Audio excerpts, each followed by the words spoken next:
another beautiful Saturday in studio this morning. Very warm Saturday. Yeah. Warm. It seems like it's always warm right now. Feels like 106, I think, today. Is that what it is, 106? I don't know.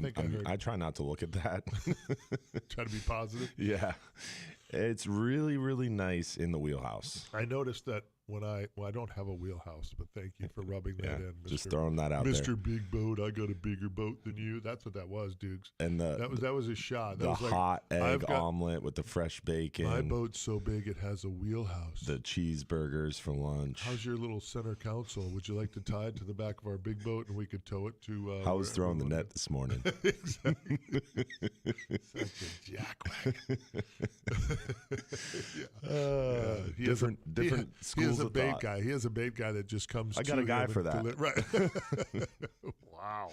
Dukes, I don't even know what to say. He actually buddy. puts it on the boat for us too. Oh, he's a nice guy. I need that guy. Yeah. How's the weather up there? Exactly. Way up there on that pedestal. Exactly.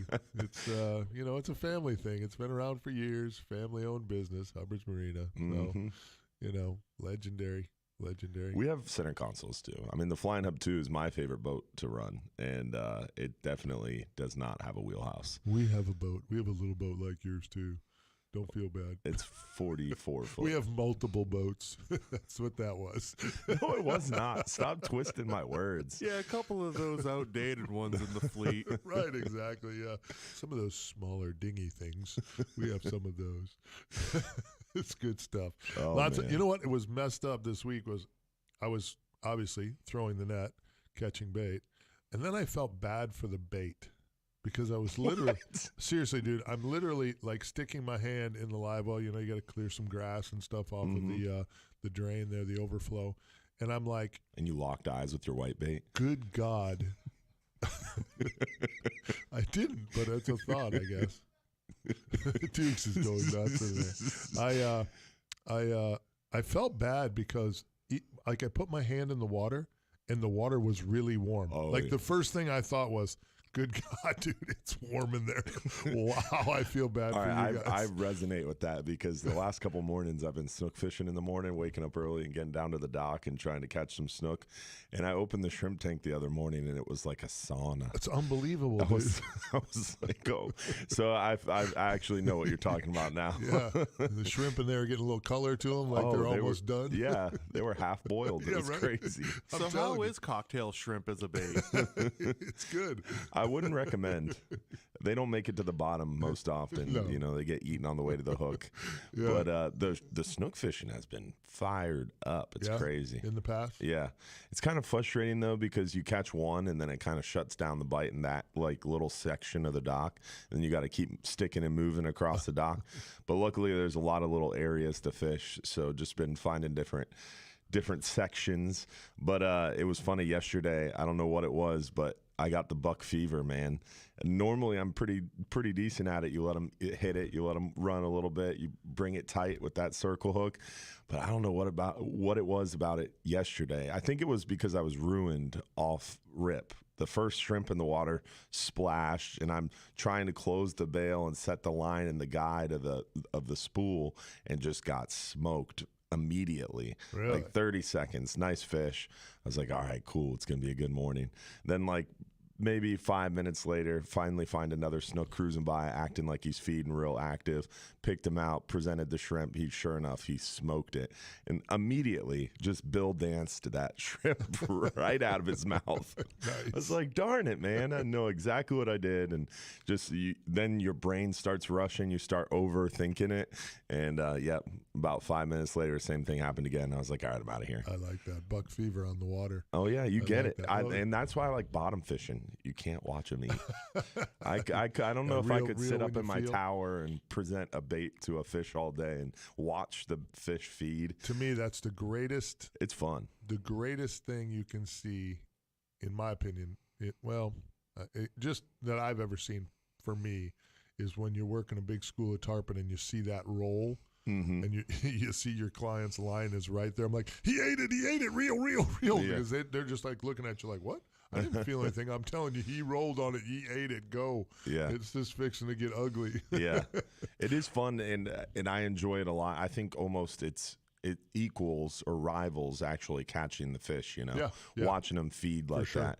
And it's really, really fun. And that's why I enjoy that style of fishing in the morning, because it's not something we get to do all the time. I think fly fishermen live for that, right? I mean, Yeah. it's about them turning and following maybe a fly that you tied versus, actually catching the fish. Yeah, that part's cool. Obviously, we all like to do that. But if they can, sometimes, I've talked to fly guys, that's a win. Like they tied a big old fly in a tarpon, came out of the school and followed it. Like, hey, that looks tasty. Yeah. You know what I mean? Even if they don't eventually eat it, they're still like, ooh, that was a win. Yeah, I exactly. like that. That's, And it's fun looking at a big school of snook, and you're trying to pick out which one you're going to throw the bait to, and you zero in on the one that you want to try to catch, and then you watch him and wait till he's in the right spot and try to present that bait in the right spot to make sure he has that opportunity to eat it. Get that drift right and everything with the current and all that. Yeah. No doubt. That's the beauty of what we get to do. There's no doubt. And trying to pick out the feeding fish. Yeah. Because you see a bunch of fish in a light, they're not all going to eat. Most of the time they won't eat if you see them sitting in the light like that, just chilling. But then you'll see 10 fish, and then you see that one little fish that's coming up and kind of looking at the water, and kind of he's got his back arched a little bit, and you're like, oh, he's going to eat. He's ready. And that's the one you want to try to present the bait to. It's fun. You know that Dylan is spending a lot of time on that dock for years and years and years, because it's like he's a dock fishing specialist, a nighttime dock fishing specialist. I wouldn't go that far. But Well, I enjoy it. You're not the mad snooker. You're not No, Dave Pomerleau, no. but you spend a lot of time doing it. You get pretty good at it, like you said. You can kind of start to pick out the fish that are feeding and active, and I mean that's just fishing in general. That's time on the dock. That's time on the water is what that is. Time with a fishing pole in your hand and Practice. It happens with every part of fishing. There's days when I get a little sixth sense that I've been trying this, trying that. We're seeing fish. They're not eating. Nothing about this is right. Tide's not doing this. It's not. You know what I mean? The wind. It's just you're like, this is going to be a long morning. Yeah, and people always ask that. Like Cameron from Lateral Media, your cameraman on your show, and he does some filming with us. He came out with us, and we had a bunch of our captains and crew on a trip. We did like a little fun filming day where we had a bunch of our staff out fishing on the Flying Hub 2. Nice. We just went out there and just absolutely crushed the fish. Like limit of mangroves in like 2 hours. It was nuts.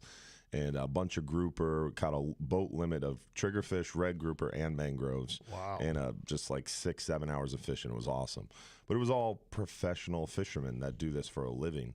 And Cameron spliced together the video and put it up on YouTube. And I've been a little bit behind on following up with YouTube comments, and someone made a comment to me about it yesterday, so I hopped on there, was looking through, and that video has so many comments, and a lot of them were negative.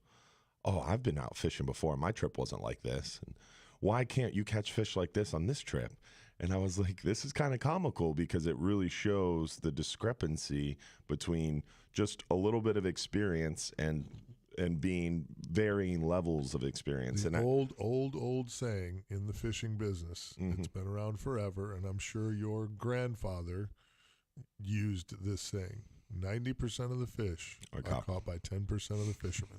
That is very true. That's just how it is. I talk to guys all the time that just, dude, I don't know what I'm doing wrong. I will watch your shows. I do this. I follow your YouTube. I'm following you on social media, all the tips, all the lures. I have the same rods, the same reels, everything. Like, dude, you fish once a month. And you got to keep it simple, too, because another saying that's popular is the person who catches the most fish has their bait in the water the longest. Well, part of that's true. And I find a lot of times, like, someone new will come out, and they've got a bag behind them of, I've got this octopus tentacle soft plastic I want to try. And, have you ever seen someone use a DOA shrimp out there? And, yeah, I've got this bucktail. I'm like, dude, just stick to a thread fin. Like, double snell, throw it down to the bottom, whole bottom, and see what happens, So you got to keep it simple. You got to practice, and that brings that experience level up, and that exponentially helps. I don't think fishing takes a lot of skill. I think it takes experience. Well, in my opinion, experience and getting, it's time on the water. It's getting all of your tools right. We talk about, for the inshore guys, making rod and reel, long cast. It is. Yeah. It's your tool. It may be the ability to make a long cast. the further you can get out away from some of these skittish fish that we have here because there's so much pressure. The other thing is you make that long cast, you're covering so much more water. You have to cover water. It's interesting when you listen to a guy like C.A. Richardson, who, I've been saying it for years, probably the best teacher in our generation as far as just verbally explaining it so the average angler can understand it. C.A. does a great job. Been on the radio with me, done seminars with me. We've done seminars together. He's just a phenomenal teacher. And he's a power fisherman. Yeah. I mean, if you talk to him about his days on the Redfish Tournament Trail, he was a power guy. He's not literally a finesse guy. Doesn't have to see all the fish he catches. It's about grinding and making cast after cast after cast after cast. Covering water. Showing your bait to more fish.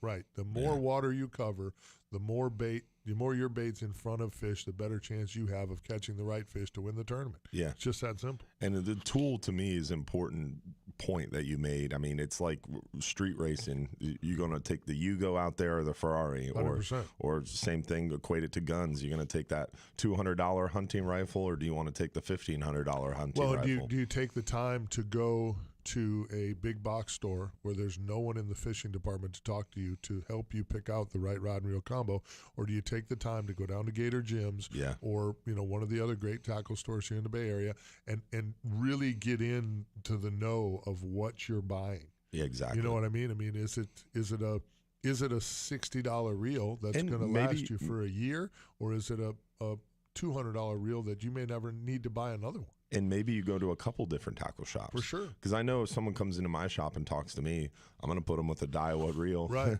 I'm going to push them to that Bull Bay Hubbard's Marina custom rod that I designed because of the way I fish and what I like. Right. You might not like the same thing. You might not have the same preference. So going to a couple different places gives you a really well-rounded view of, because the guy talking to you at Southeastern or at Gator Gyms or at Dogfish are super experienced anglers, but they all have their own personal preference from experience on the water. You bet. And they might have a different view than the next guy.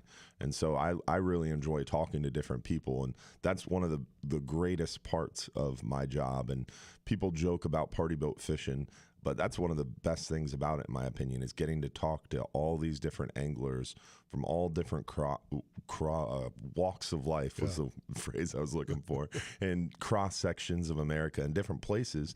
They all have different fishing styles, different fishing techniques, and they all have different likes and dislikes and different kind of whole cultures as they approach the fishery.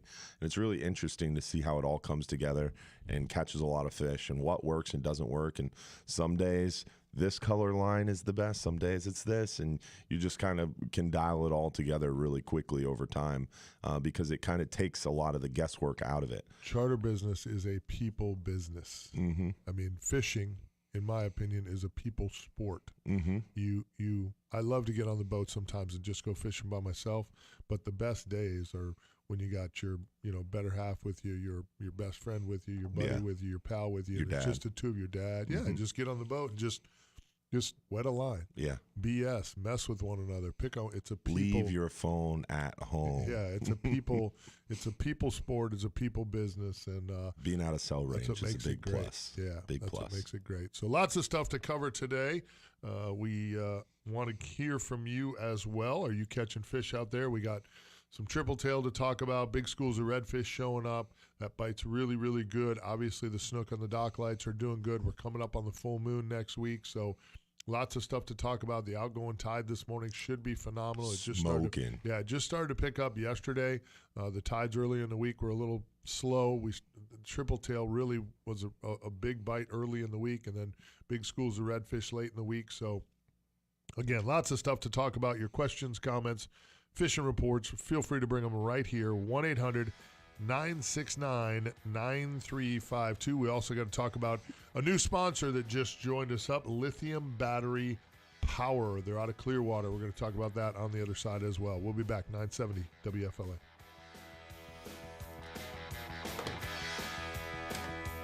Clear cut, straightforward. Good segment. Yeah. Wake up, bitches. Tools for the job. That's the important subject. I forgot my damn. I like that one. I forgot my damn. You want mine? It don't matter. Sure. That'd be great. Good morning, Eddie. Good morning, Jim. Well, we forgot to say good morning to all of our people there. Sloppy on my part. That's all right. It's your first day. First time doing radio. My bad. Morning, Houston. Jack Edgar, Jim Demmel, Big O. What's up, buddy? Big O.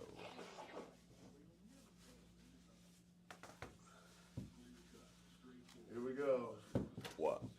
Bunch of commercials slandering the other candidates instead of just telling us what it is you're good at. Yeah. Well, the Linda Cheney person that I was telling you about who's running for State House, Yep. and who helped us so much with the sand issue and has helped me a lot on clean water initiatives. She's actually working with helping me connect with the right people at DEP about oyster reef restoration and oyster balls and stuff. Super, super awesome. And I presented her with a problem. She went out there and fixed it, It's pretty awesome. So she called me, and I guess she got an opponent in this upcoming race. And her opponent is some out-of-state attorney that just moved down here like 9 months ago or something. So not even really a resident.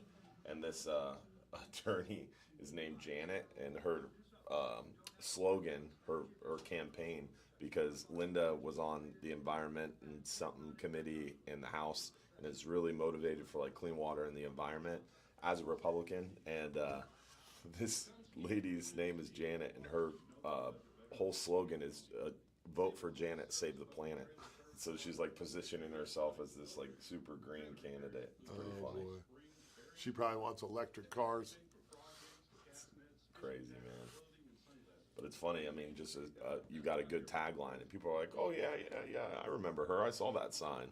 Vote for Janet, save the planet. I'm gonna vote for her today." It's crazy. Yeah. Those little mottos. If that's how you vote, you might be a dipshit. We are live on Facebook. Oh, sorry. Join us this morning. Can you not say that? Can you not say that? Did that come out loud? I didn't know you couldn't say that. My bad, dog. Oops. I believe in keeping it super simple. I kayak fish inshore, 2 rods, 1 tray with about 5 lures in my gulp.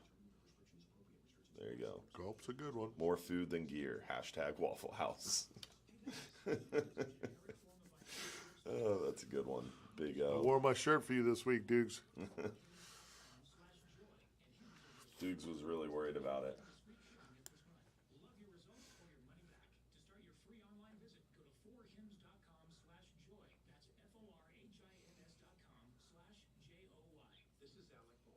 I almost stopped over there yesterday looking for something to eat. And then you remembered that Settled you on didn't. Chipotle instead, but Solid. Still will give you diarrhea, but much better food.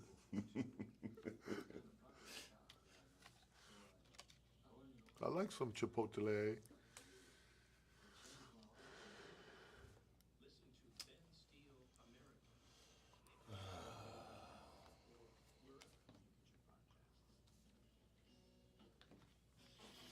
I'll get this over to you at some point. No worries.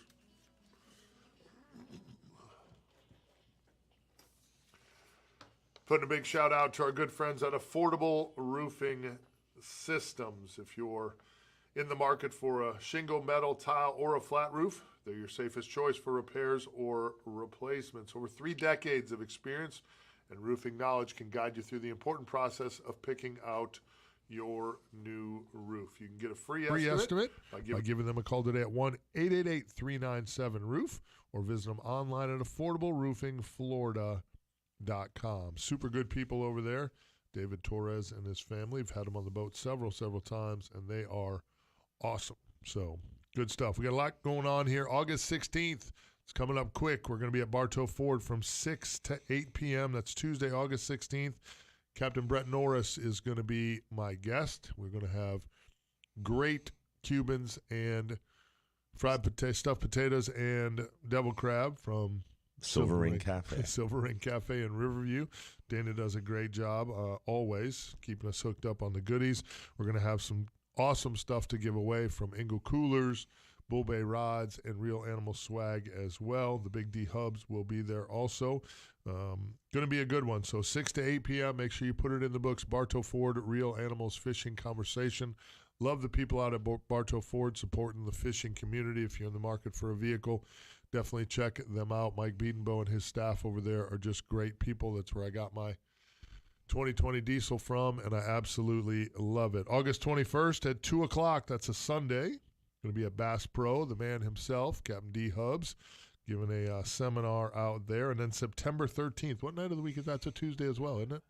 Off the top of my head, I want to say so. I think that's September 13th. I think it's a Tuesday. 7 p.m. at Krabby's on the Pass, right inside John's Pass. We're going to be talking with the Old Salts Fishing Club, so you can come join us. Such a great organization. Old Salts just has done so many great things for the community, let alone what they do for fishing here in the Bay Area, but what they do in the community to support different causes and all that's pretty impressive. And they've been around forever. A huge fishing club. A day or two. Yeah. Anytime you have a tournament with 700 boats in it, you might be somebody. You might be making your way. Yeah, you can probably get a tattoo that says, "I'm somebody." Because you are.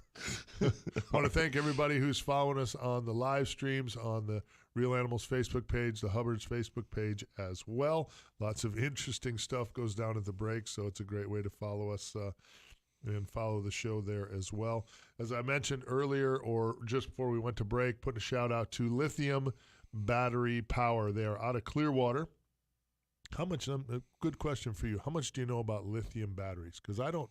Not much. I learned a lot at ICAST, though. Yeah, there was a lot of this lithium battery craze is really blowing up. You know, lighter weight, faster charging, higher voltage, longer warranties on the batteries. 10-year warranty from Lithium Battery Power, 5-year free replacement. So if anything goes wrong within the first 5 years, they're replacing them. Now, it costs you more money up front. But what was mind-blowing to me at ICAST was when I picked one up. Like, I had never really picked up. Don't brace yourself like you're picking up a normal battery. Just word of warning, because you might fall down in front of everybody at ICAST. I'm telling a story my friend told me. It wasn't me. I heard. I heard this can happen. Yeah, you really, it's a battery, so you think, okay, you gotta give a little grunt. Nope. No grunt needed. These lithium batteries are super light. Yeah, my 3-year-old could carry a 12-volt battery. It's nuts. I'm actually in the market. I've been hunting for a skiff. I want a little 16, 17-foot technical and you're going to need to save a lot of weight. Yeah, exactly. You're going to need to strip that thing down. Yeah, we're going to need to make sure if we want a shallow draft skiff, we're going to have to lighten everything else up. No doubt about it. No, I'm on a diet. I'm working on it. You're just a big man. It's not a dig at you. It's going to be if you're looking for a shallow water skiff for the big fella, we're going to need to lighten everything else up. Power pole micro, everything. No live well. Yeah, no live well, no. Very light fuel, light artificials only. Yeah, we made a paddle. No jig heads on the boat. Right. Yeah. Anyway, I think the lithium batteries are going to definitely help me out when I finally pick a skiff. So check out Lithium Battery Power. It's a local company, super, super good people. Go to lithiumbatterypower.com and check them out. And that's saying something, the local business. Yeah. Like, you go to buy something like a battery or whatever it may be, it's always nice to be able to, like, even coolers. If it goes bad, Engel Coolers. Being a state of Florida company. You bet. It's always nice to keep your money local. Yeah, Bull Bay Rod's a local company as well. But yeah, if you buy one of these, you get your hands on one of these batteries. If you do have a problem, 5-year replacement doesn't do you any good if you can't get it replaced very easy. You got to drive to Texas to get a new one or ship it. Yeah. Here, you drive over to Clearwater, give them the old one, pick up a new one, and you're good to go. So definitely makes a big difference. Again, phone lines are open here this morning. Your questions, comments, fishing reports, we want to hear from you. 1-800-969-9352. Got a big segment here on the other side. Let's talk fishing. We'll be back.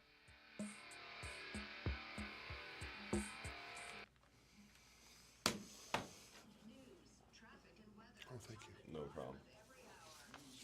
Hey, there we are. There we are. Good morning, guys. Edgar's there. So do we have the same? Do the same listeners show up on each feed? No. Each feed is a little different. Okay. That's why when you have the iPad, most of the time I'm watching both of them. But when you have your iPad up and you're looking, I just look at the Hubbard's one. So that way we don't miss comments. I like it. I like it. You're the man. Teamwork. Makes the dream work. Ooh. That's disgusting. Nice. That's disgusting. You don't like snakes? Dude. Really? Oh, yeah, snakes. I remember the story. Yeah. Hageman? Mm-hmm. We almost killed Jeff Hageman. I didn't almost kill him, but I threatened to kill him. I love snakes. I know you do. That's disgusting. Spiders I don't do well with. Like, what is that? What are we doing? We're reaching in and pulling the snake out They're of the trying to clear invasive species, bro. Pythons aren't good for the state of Florida. I get it. But you can't just shoot it and let it lay. Let the birds eat it. Well, they're digging it out of its burrow to get the eggs. Because you shoot a breeding female, the little baby snakes will actually eat their way out of the mother. That's great. I don't know if that's true. I made that up. Just wanted to see your reaction.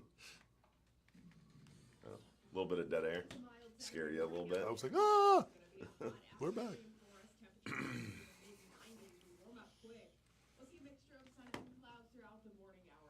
Dude, I spent so much money yesterday. These guys over at Fisherman's Hut down in Bradenton.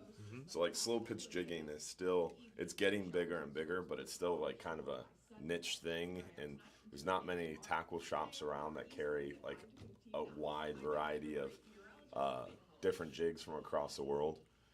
And this place, Fisherman's Hut down in Bradenton, I believe, is like the mecca of all things slow pitch jigging across our coast. And I've been wanting to get down there myself and actually see the place, but I guess the guy caught on, his name is Diogo Yamada, and he caught on that we were doing slow pitch jigging trips, so he sent me a box of like all this stuff because we're going to give it away on our slow pitch jigging trips this fall. Nice. And dude, I opened it, I was like, what is this? So I immediately called him, and he sent me all the wholesale order sheets, and I ordered a ton of stuff yesterday. So excited. So excited. It's like, to me, because like offshore fishing, it's like, lures. You know, I always stick to live bait, dead bait, that kind of thing. And you might have a couple vertical jigs. You might have a couple soft plastics for red grouper. You didn't have like a big tray of jigs like you would as an inshore fisherman. Yeah. This slow pitch jigging thing, man. Whew. I have like 10 jig bags now filled with all these different sizes, shapes, and colors. It's fun. And the people who are into it are so into it. Like, I had a customer drive from West Palm yesterday. Drove all the way over from West Palm yesterday to spend an hour with me to help order what jigs, hooks, and rods I should get in the shop. That's how hooked on it they are. Because when he comes over, I'll have on the shelf what he wants to fish with. And it helps me. And they're so incentivized to keep our shop invested in it, so we keep running these slow pitch jigging trips. It's really, really interesting. I love it. It's just like such a small niche, but the people in it are so fired up about it. What happened with the gun thing? I thought you were going to buy guns. Yeah, that didn't happen. No. Yeah, it didn't really catch the momentum in the Senate that I thought it would. And then also my wife kind of didn't agree with the investment. I don't know. I almost had her convinced though, because I was wanting it for that reason of the gun ban they were pushing. But then the whole China thing started to flare up. My wife doesn't watch the news a lot, and she's not super invested in all that kind of stuff. But like when things start happening like that, they start posting on Instagram, and she gets real freaked out about it because all those like conspiracy theories start. So I almost had her convinced because of China. But then it's a dangerous game because if I push her too far one way and get her worried about it enough to where I can spend 10 grand on guns, it'd be difficult, she'd be stressed out. So hard to keep her calm after that. The world is ending. The world is ending so much so that I need to go spend 10 grand on firearms and then come home and try to calm her down. It wouldn't go well. We got Houston Dilly here. Yes, they will be. The lithium batteries will be great for kayakers.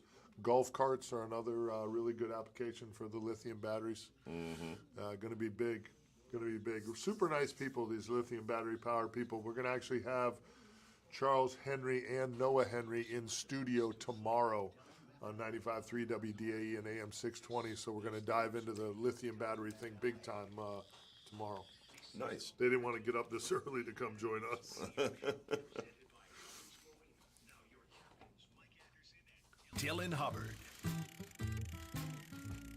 Welcome back. 6:36 here at the iHeart Media Empire. Phone lines again are open, 1-800-969-9352. You can always drop your questions and comments on the live feed as well. We're at. I don't think anybody's awake yet. Yeah, We're 40 minutes into the show, haven't had a single call. It's summertime. We actually have a call now. We're gonna get to that sensational human being here in just a minute. But yeah, it's you know what? It's a weird time of the year because Back to school. Back to school. Yeah, a lot of vacations. Hate this time of year. Vacations are wrapping up, and it's just everybody's scrambling. Yeah. So I get it. I actually did a West Marine Tuesday night. I was over at West Marine on Tyrone Boulevard. Did a seminar for CCA Florida over there. A nice little group of people showed up. I want to thank everybody who came over there to join us. West Marine Stores is a chain store, granted, but really like West Marine Stores, and they did such a good job remodeling them. Yeah, they're so nice inside. It is a nice store. It's like a mall for us. A lot of nice stuff in the Tyrone Boulevard West Marine. It's there. huge. So, yeah, it's a big store. Yeah, it is a big store with a lot. I got there a little early because I thought traffic would be bad coming all the way from Riverview, and it wasn't great. But I got in a little early and had no problem spending some time walking around in that. Did you go straight back to the warehouse where they have all the cheap stuff? No. That's the only place me and my dad ever shop. Yeah, because they like once they take it off the sales floor, they move it into the back and it's like 40% off. Oh. Yeah, that's where all the surplus is. I didn't know that. Yeah. Welcome. Should be signs. Yeah.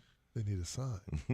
Speaking of signs, if you like to catch freshwater fish, bass, how about we talk to our freshwater guru, the man himself, Ron at Ron's Tackle Box out in beautiful Lake Alfred, Florida. Ronnie, how are you, buddy? Doing great this morning. Yeah? What's going on out there? Nice and warm here in beautiful Florida. Yeah, it's a little, it's cooking out there. We've been getting that nice afternoon rains, which keeps the water temperature at check, which is good. I don't know what it is right now, but it's pretty warm.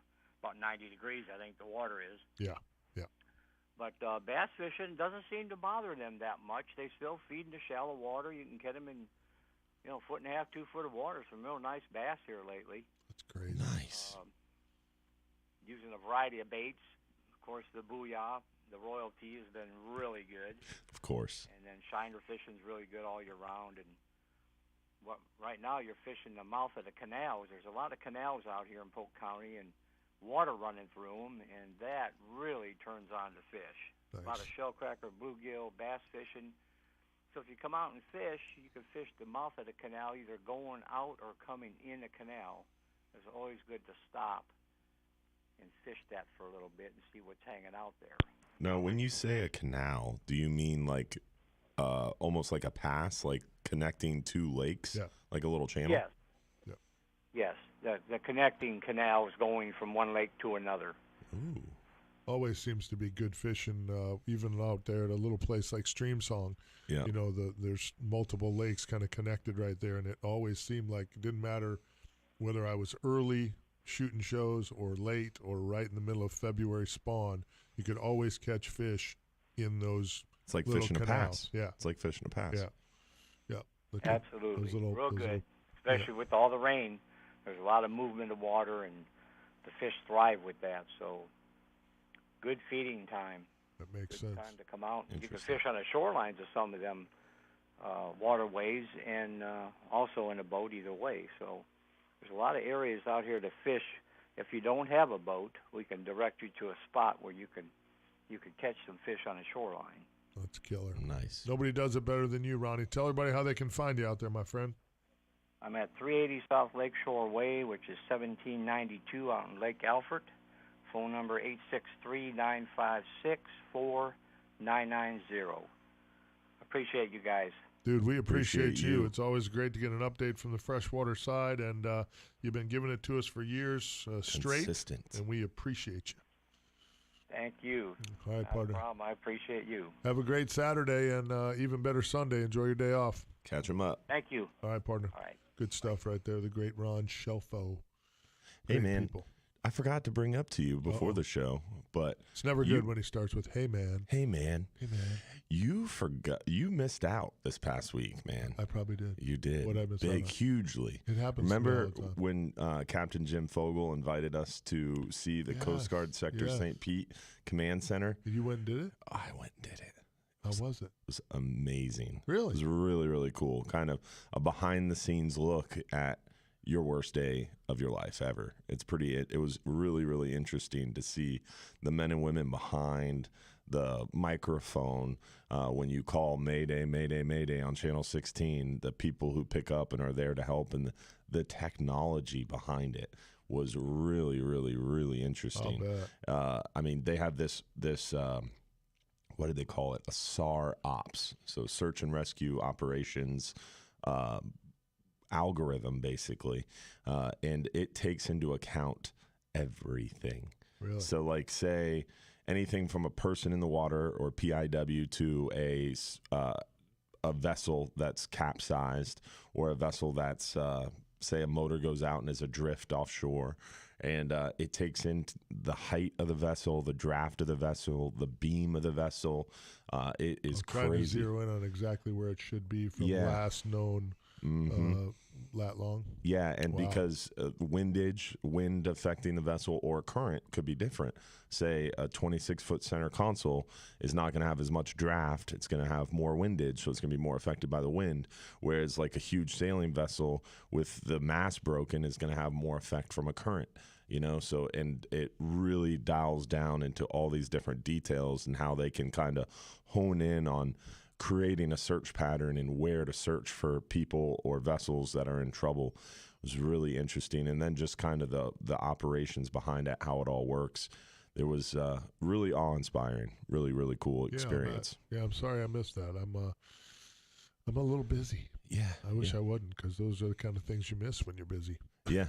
And I'm glad I made time for it, for sure. The new commander of Sector St. Petersburg Search and Rescue was there, and it was really interesting getting to talk to all the different people and see the map. I didn't realize how many Coast Guard stations were inside of Sector St. Pete, and kind of how it all works when you call in something and how it's escalated to them sending a helicopter, and how they kind of prioritize or triage whether they should send a helicopter or an AC-130 or different air assets, and kind of the process of it.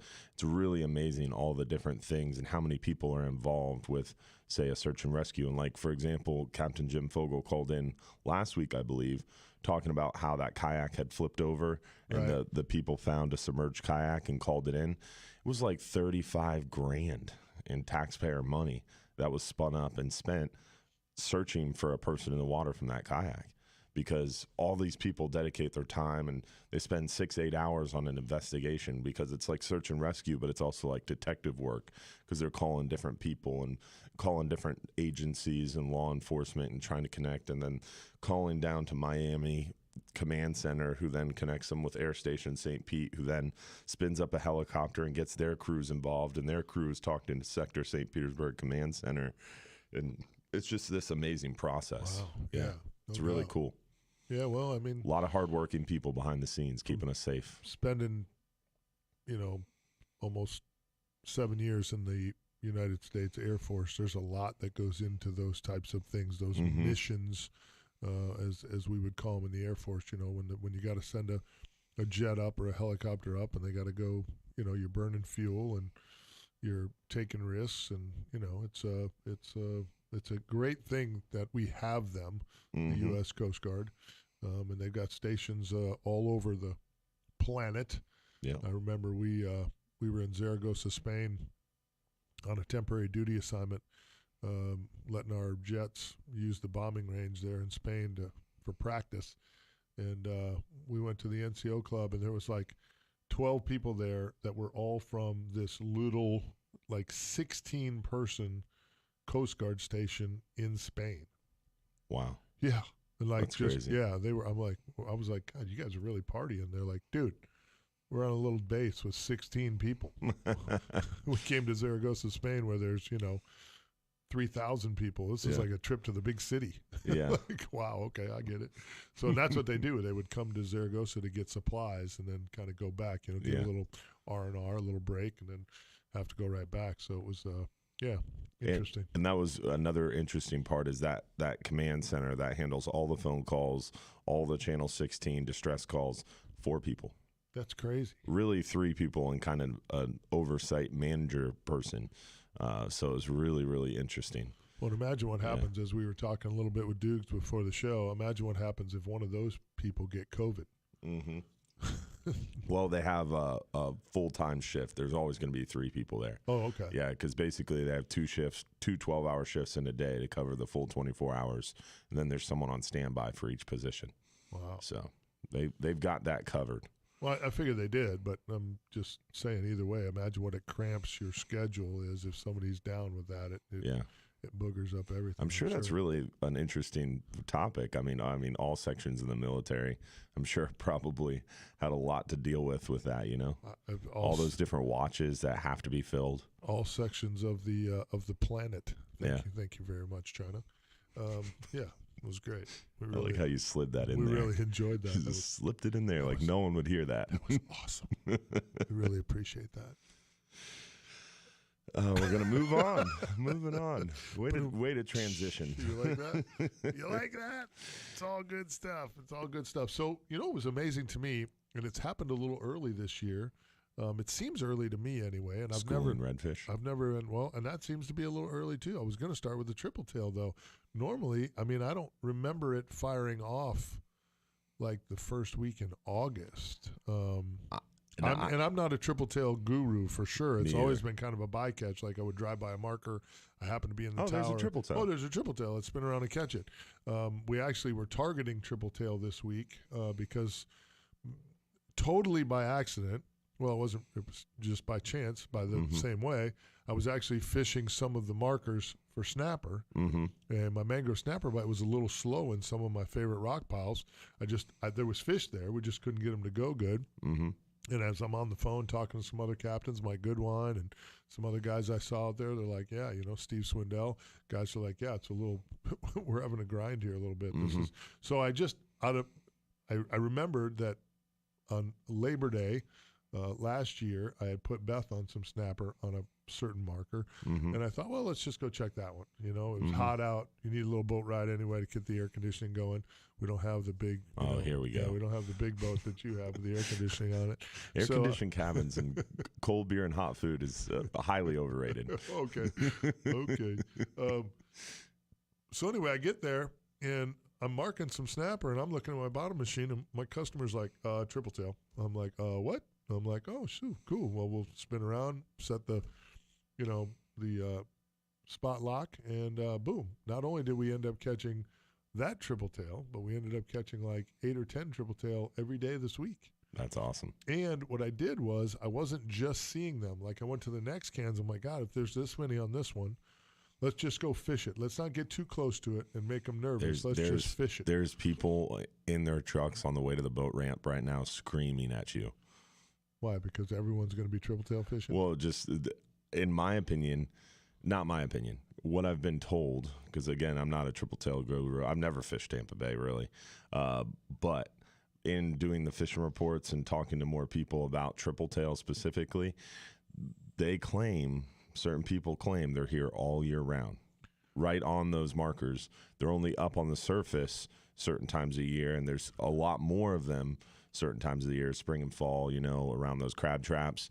But they're here all summer long on those markers, but they hang down lower in the water. You let a shrimp free-lined sink down slowly next to a marker, you're going to either get a mangrove or a triple tail. And if you find those right markers, it's kind of like what you were talking about with redfish and the docks. You find that right dock, it's going to have redfish on it, not so many snook or whatever. Right. And it's the same thing with the marker. You find the right marker, it's going to have triple tail on it all year round. Well, the only piece of that I would tell you would be inaccurate as of what I've seen right now is that they all have them. I mean, there was so many triple tail. I was like, wow. Yeah. And it was funny because I talked to my buddy Rooster Curry from down there in Sarasota, Anna Maria area, and he was saying that the ones outside of Egmont, out into the Gulf, were covered in them. He lit them up out there. And I lit mine up in the bay, which is telling me that there's a peak season here for them, and it's happening right now for sure. So we'll talk a little bit about the redfish scene. Redfish scene, to me, again, big schools of oversized fish. Yes, I mean, we always have some oversized fish. I caught some in July in the trees, blah, blah, blah. I get it. But we usually get a big push of schools in September. And it seems like we're starting to see some of those fish already, which is good to see. It's so weird because we were talking the last 3 months about everything being late this year.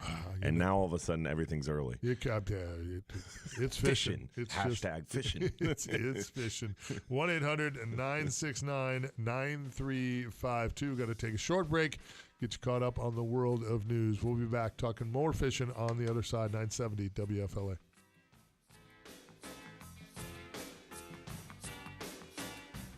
Radio Earth is here with little tips for a healthier planet. Don't forget to turn off fans when you leave a room this summer. Fans cool people, not rooms, by creating a wind chill effect. If you use air conditioning to cool your home, using a fan will allow you to raise the thermostat setting about 4 degrees Fahrenheit with no...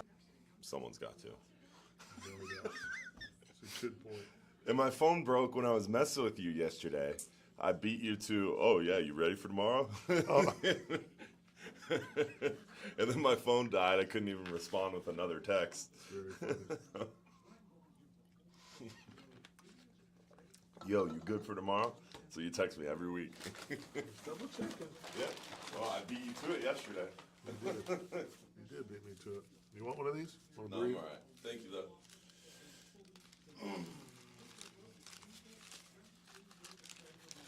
I want to try to be able to fish in your micro skiff with you, so I'm trying to slim down.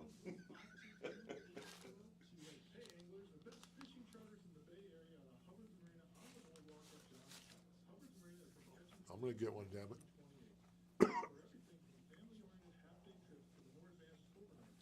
A micro skiff would be cool. I like backwater, shallow water fishing. It's fun. It's my favorite. Yeah. When I was younger, so I saved up a lot of money.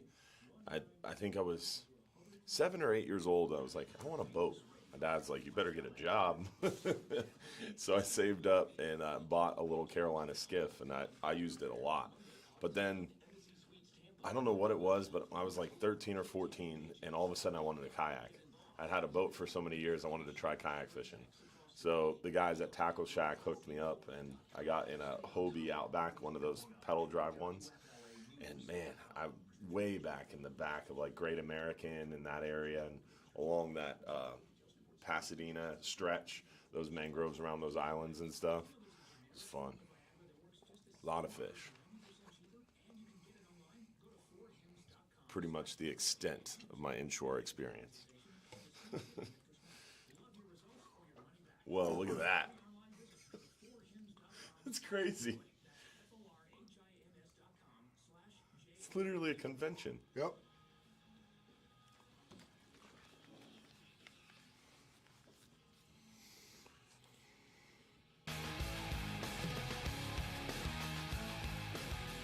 Welcome back. Excuse me, we've got a short segment here before the top of the hour. Let's go to the phones here, check in with Donald in Lutz. Donald, how are you this morning? I'm doing great. Hey, Captain Mike, Captain Dylan. Hey, we had such a great time when you took us out there catching all that snook, and Henry just loved it, and Courtney hadn't been out there in such a while, and I'm so glad that those two caught about 10, 11 snook, and Henry got that stupid catfish, but it was fun. Stupid catfish. Yeah, that's part of redfish fishing, right? No doubt about it. It happens. What else is going on, buddy? We had a good time. What else is going on? Yeah, I was out in the kayak a couple Saturdays ago, and over by Tarpon Key, and I went up to a spot, and there was a guide up there, captain, with clients in the spot that I like to go. It's like, well, those guys are paying for it. I'm out here having fun, so you guys have at it. So I watched them catch some redfish and stuff, and it was fun. It was a good time out there. Nice. That's awesome. Yeah, but Dylan, I've got the coming up this Friday. I've got the overnight trip, the 12-hour snapper trip coming up this Friday on the full moon. So that's going to be a blast. Oh yeah. You're going to be right behind that full moon, and hopefully those mangrove snapper will cooperate. The lane snapper have been big right now. We're seeing a lot of vermilions too. You have a shot at maybe a keeper red grouper, gag grouper. Not so much the red snapper, but definitely a lot of lanes, a lot of vermilions. And if you're using that double snell rig, like 30-pound fluorocarbon, probably double snell 4/0 hooks and a small chunk of thread fin, I would fish that almost exclusively with a lighter egg sinker rigged as a slip lead, and just fish hard and as much as you can, and you have a real good shot at catching a bunch of those mangroves. Yeah, that's gonna be fun. I love the taste of snapper. A good mango snapper is delicious. Yeah, I think it's one of the better eaten fish. It's kind of overlooked and way better than red snapper, in my opinion. I'll throw that out there. Yeah, said it. It is good. It is good. I'm looking forward to that coming up this Friday. So it's gonna be a lot of fun. Very cool, man. Hey, let me ask you a question. You're a kayaker. Do you have a lithium battery in yours? Do you even need a battery in your kayak? Are you running any power in your kayak? Okay, what I run is a gel battery, but I have a 20-watt solar panel, so I don't run out of juice out there. Every time I come back, I mean, I can run that motor for hours and hours, and I'll come back and it's still 12.5 volts. Is a solar panel do you wear that on your head? Where does that go on the boat? No, it goes. I picture like a helmet. Donald out there with a helmet on with a little solar panel on it. No, it's actually. I think it's 18 by 18. Wow. And it sits right in the back of my kayak. Okay, that's awesome. It's hooked up to the battery, and I've been using that same solar panel for 4 years, and the same battery that I'm using is over 3 years old. Do you have any issues if it's cloudy? No, because even cloudy, it puts out 13.5 volts. Full sun, it puts out 17. Okay, nice. That's awesome. Yeah, we're learning. So I highly recommend anybody who kayaks. A lithium battery is. I had a friend of mine. Her battery actually caught on fire. The lithium in her kayak. Really? Oh yeah. But don't you think that has to be a problem with the setup somewhere, right? Because their lithium batteries are everywhere. They're putting them in bass boats. They're putting them in all the saltwater boats. So that had to be some kind of. And again, or you have a bad battery. I mean, I'm sure that happens. I mean, it's or it gets too hot. Too hot. That would be my concern in a kayak is you're setting a battery in the sun. That's not good. Well, that's not good for any sort of thing. Yeah. Well, my setup actually, it sits in a battery box underneath me. The way to Old Town. That way, if it catches fire, you're good. They did it perfect. Yeah, I know. I got a fire under my ass. I'm gonna put this right up underneath me. We don't mean to put you on the hot seat there, but it's in a battery box and it's directly underneath me, so it is not in the sun and it doesn't get warm. I've made sure I've checked it and stuff. So what you're saying is the battery is where the sun don't shine. We got Dukes. Donald, we got to go to break, buddy. We appreciate you, pal. We got to go to break. You're the man, dude. Thank you for that. That was a great call. Yeah, Dukes firing in from the cheap seats over there. Attaboy. Oh, God. Somebody call us. How do we transition from that? 1-800-969-9352. Light them up. We'll be back. My favorite was, we don't mean to put you on the hot seat, do we? That was what was popping into your head. Oh, man. Classic. Yeah. Good radio. Good radio. If Pat was here, that would have definitely been cut up. And Oh, used yeah, that later. would have been a drop. Yeah. That would have been a drop. The anonymous old fisherman said he's coming to Treasure Island to stay in Treasure Island for a little while. He's taking his boat, and he wants to go target permit. He said he's been doing it for 70 years, and the only thing he hasn't caught is a decent-sized permit. He's caught a few small ones, nothing of any size, and he wants some advice and looking for crabs, that kind of thing. So I don't know if you want to do that on the break or maybe answer that question on air. It's a good question. When's he coming? I think you said next week. That aren't permit more of a spring and fall thing? Oh, they're here now. Oh, they're here now Yeah, all summer. Well, we got them good, and we got a lot of them shallow. The problem is you're just normally not prepared. You just don't normally So have they crabs show up in with the you. spring and they hang out all summer till the fall. And especially around the moons. If he's here next week on that moon, them outgoing tides with them crabs flushing, that'd be the way to go. I thought it was spring and fall. Could have sworn. Learn something new every week. Oh, they're pretty steady dose of them in the summer, especially around the. I've Do caught they them get at Egmont, thicker in tarpon spring fishing. and fall? I mean, they show up in the spring, early spring usually. Maybe that's just when people talk about it more. Could be. He said, "I'm staying on Treasure Island at the next week for the next week." So he's probably there now. Ooh, Mike Hart. Appreciate those 500 stars to the real animals. Thanks, buddy. Yeah. Mike Hart. That him and his wife came and joined us at Metropolitan Ministries that Saturday. Very nice. Mm-hmm.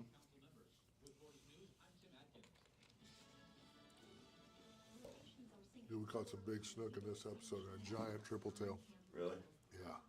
Where's this? Cedar Key. Big Bend, right? I'm learning. I thought Luculia was on the East Coast. Did you? Yeah. The Captains for Clean Water guys are doing like a guides meeting, and one of them was in Luculia, and I was like, oh, Jensen Beach or Luculia. I was like, which one is east or west? I had to Google it.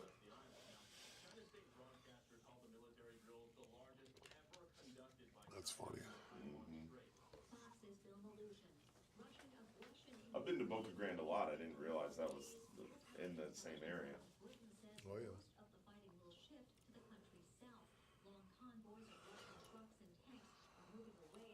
I like that Gill shirt he's wearing.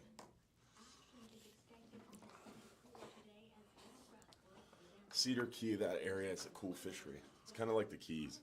It's another cool part about Florida, man.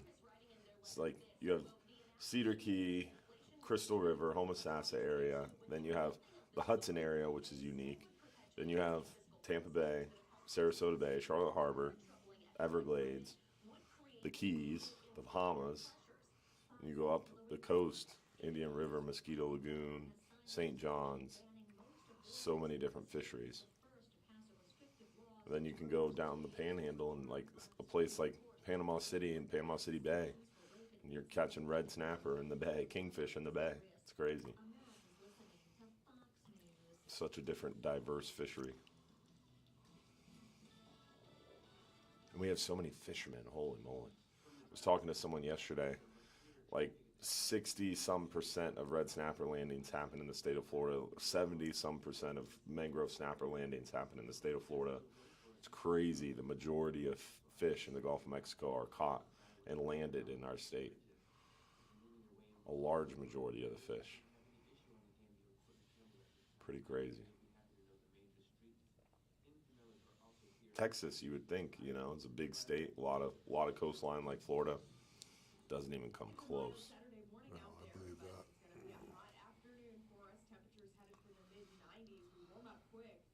That is a big snook. Not bad.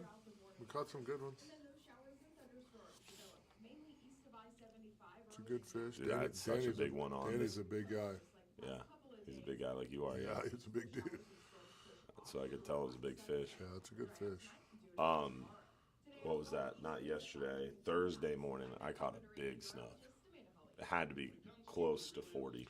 And he, like a 34, 35-inch fish, doesn't even pull drag on that Saltiga 4K spinning reel I have. I mean, just sticks them. They have no shot. But this fish screams some drag, and luckily it ran right down the center of the slip, right down the center. Not one side or the other. Didn't even get close to a piling. I was like, yes. Got him tired out. He tried to make 2 runs right down the middle. Got him tired out. Came back. He made 2 digs under the dock, pulled him out, and I had him. He was right there.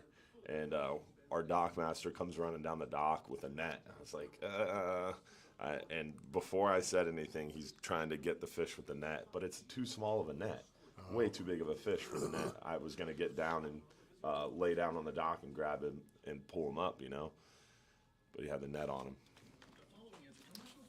And long story short, net pulled the hook. It hurt.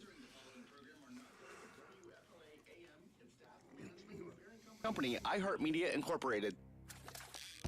Welcome to the Bartow Ford Real Animals Radio Show, your weekly voyage into Florida fishing. Presented by Hubbard's Marina, hosted by Captain Mike Anderson and Captain Dylan Hubbard.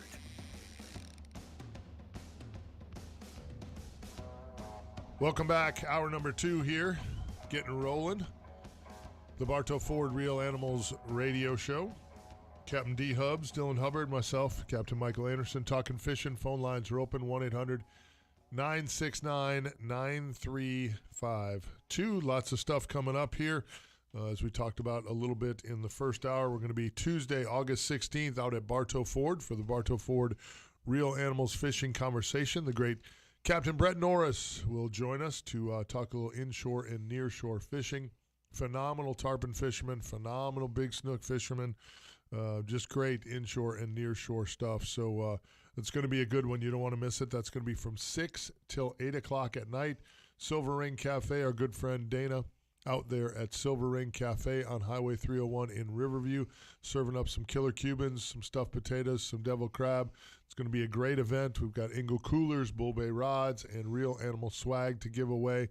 D. Hubbs will be there helping us out as well, so make sure you come on out and check that out. And then August 21st, which is a Sunday, 2 p.m., D. Hubbs is going to be telling you all how to do it on the deep water world out there. Nobody does it better than Hubbard's Marina, so make sure you check out him at Bass Pro Shop there. I guess it's off of Falkenberg. Palm River Road, Falkenberg, yeah, it's all Right that there in same that area. corner, yeah. Bradenton, It's Tampa Bass Pro. It's a rather large building. I'm sure you've seen it. You can Google it. It's Yeah. the only one on this coast in this area. September You can find it. 13th, D. Hubbs will be, which I'm pretty sure is a Tuesday as well. I think they usually do their meetings on Tuesdays. September 13th, he will be doing the Old Salts fishing seminar out there. And that's it. What's it called now? Krabby's on the Pass. Krabby's on the Pass. The old Gators The old building. Gators, right? Yeah, I did it when it was still Gators, I think. Yeah. And that Gators place, upstairs room, it's so big. There's plenty of room. They got good drinks. You can order food too. It's the same room. They didn't change anything with it. They just kind of updated it. So I'm excited to go over there and check it out. And always fun to talk to the Old Salts group. And that's 7 p.m. September 13th, right there at John's Pass. So yeah, it's a good one. I've been good invited to opportunity. do that seminar, and it's a good crowd. Lots of people there, and again, good eats and good stuff all the way around. So yeah, fun times for sure. Yeah, super exciting. So the anonymous old fisherman on our Facebook stream had a question about permit. He was looking for some tips and tricks on catching permit.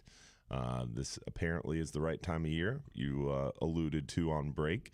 So if you were trying to go out of John's Pass, Paso Grill, Blinds Pass, Tampa Bay, and catch a permit, what would you do? I would target the moons because that's when you're going to have some crabs flush still. So you mean new moon, full moon? Yes, new moon, full moon, Okay. outgoing tides. Outgoing. And I would work the passes themselves. I would concentrate on the beaches around the passes because those crabs are going to flush out of those passes, and that's what's going to keep those permit in those areas. You can catch them on shrimp. The problem with permit, especially for me at least when I find them shallow here, is that they do a lot of moving. They do a lot of moving. When you stick one, that school tends to get skittish and move, so you end up looking and chasing, and it's worth it because it's a phenomenal fish to catch. It's arguably 1A or 1B on my list of fish to catch. I love catching permit.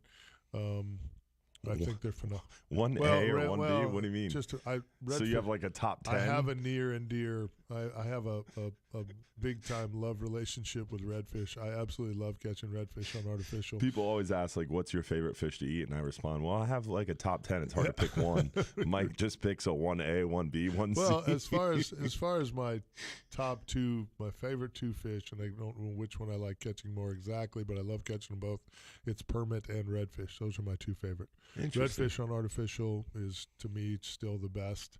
And then, the times I've been permit fishing offshore, near shore, when you can sight cast those fish and watch them eat that crab, and they're so pretty in the water, and they put up such a good fight with that big old thick side, fighting in the water. It's just permit is it's a good time to come catch them. There's some around. So like I said, the problem right now is, at least for me, I've been told there's a pile around. I know where they're at, and I just don't have any crabs, I mean, if you have the crabs to go get them, it'd be a lot easier. Talk to some of the captains who were out doing some tarpon fishing, but they didn't have crabs with them. That kind of so you gotta go get your past crabs. What size are you looking for if you're going to target a permit? About a $50 size.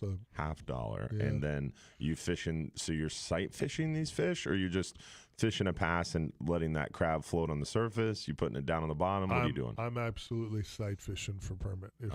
Where the water's clean like this, I'm sight fishing. I've done some deeper stuff where you're not sight fishing them, like where they'll be down circling a rig or a wreck or something. So you'd only fish in the bottom where you can't see them if you know there's structure there that's going to hold them. Right. Markers, structure like that. Yeah. Outside of that, you're sight fishing them on the edges of the pass. Yep, or on the beach. I've been on the beach at Egmont and had a school go right by the boat and literally pitched a bait and pitched a crab over my shoulder, just like, oh my God. Big school permit just flew by. I thought they were jacks. When I first saw them, I thought, oh, look at the jacks coming. I'm like, oh, good God, they're permit. I literally just happened to have a crab on and literally just flipped it over my shoulder, out 35 yards in front of the school, and one ate it. I'm like, I love those fish. They're so behind cool. the back cast. Oh, yeah, it was crazy. Yeah, that's pretty cool. Too bad that wasn't on film. Yeah, it would have been nice, right? I'd have been mad at myself for missing him to begin with, but I didn't expect. It was years and years ago when I was out there tarpon fishing. I didn't expect to see the permit there, so I thought, oh, look at the school of jacks coming. Not jacks. So permit. You brought up something earlier too that I want to hit on. I don't know how inflammatory this might be, but I hear this among inshore fishermen. So I want to throw this out at you.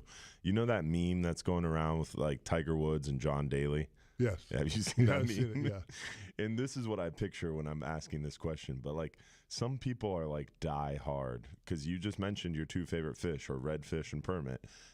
No snook in that list. Yep. And then other people you talk to, it's like, oh yeah, I'm all about snook. And it seems to me like there's this big divide. You don't find someone that's like, yeah, my two favorite fish are snook and redfish. It's either snook and redfish aren't mentioned, or it's redfish and snook aren't mentioned. Well, if you dive into that with a lot of guys, to me, it has to do with, and there's some the great Captain Billy Nobles used to say, if redfish jumped, then he'd quit snook fishing. Was what he used to say, because the redfish will dig and just grind you. But they don't come up and give you the big head shake and the jumping out of the water like you got out of a big snook. So I get it.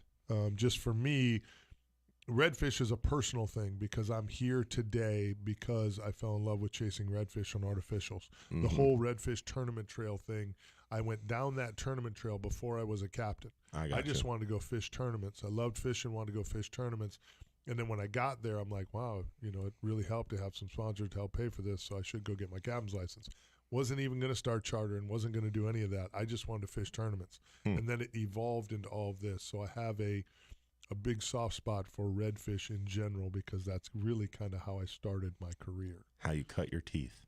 It's a little bit. Your favorite saying. I like that saying. Yeah, exactly. How I cut my teeth, for sure. So anyway, yeah, it's all part of it. Let's get our Milwaukee Tool Safe boating tip of the week. Our good friend, Captain Jim Fogel from the U.S. Coast Guard Auxiliary. Jimmy, how are you? I'm great, Captain Mike, Captain Dylan. Yeah, Dylan and I had a good time this week. I heard that. I heard that. That's nice. Yeah, that was kind of my second time through there. But you always pick up some new stuff, and then you just never get tired of that. It's really, really interesting. Yeah. I got two things today. Primary things, guys. Number one, I know a lot of you guys have got trolling motors and or power poles. You still need an anchor and line. If you don't have a tremendous boat, you can probably get by with 100 feet, a quarter inch or something in an anchor. But you do need a manual anchor. It's not mandatory by the Coast Guard, but it's common sense. Because if you lose, it should be mandatory. You lose power, you got to have that anchor in the line to stay out of trouble or stay out of the channel so you don't get hurt. If you have a lithium battery from lithium battery power, you probably don't lose power, though. You probably have power then. But things can happen with your battery. Stuff happens. Just throwing it out. Yes, stuff happens. Also, second thing I want to talk about is we've talked about float plans before. Well, if you're going to file a float plan with somebody, please be as detailed as possible. You don't have to give them the exact lat line you're going to, but, I'm going out 75 miles. I'm going to be near the pipeline. I'm going to be fishing in 140 feet or whatever. Give them some details. I'm going to be fishing with Captain Dylan. I'm going to be on a 48-foot boat or whatever. The name of the boat is XYZ. Give them some details. This past Tuesday, after Dylan and I left the Coast Guard station, they had a call from a lady who said she was a mother of someone who had said they were going out and fishing 100 miles, and that's all she knew. That's tough. She had no other idea. She didn't know if they'd gone, to Mexico or what they'd done. And so, there was like, lady, we're sorry, there's a big Gulf of Mexico out there, So anyway, they kept questioning her, and finally they hit on something, or she told them something. Well, I think the captain's name might have been, I heard this name mentioned X. And they said, oh, okay, well, we know who that is. And we know that that's a very safe boat. And if they're in trouble, it's going to light up like a Christmas tree. So, what time did he tell you he'd be back? Well, I'm not sure. So anyway, thankfully, a search and rescue got put down, before it got started because they asked the right questions. But please give your person enough detail so that somebody can find you if you are in trouble or if you're overdue. Amen to that. Yeah. The float plan is just a no-brainer. Even sometimes I think the kayak guys, the inshore guys, should all leave the same thing. Yes. I call my wife every morning when I get back from catching bait.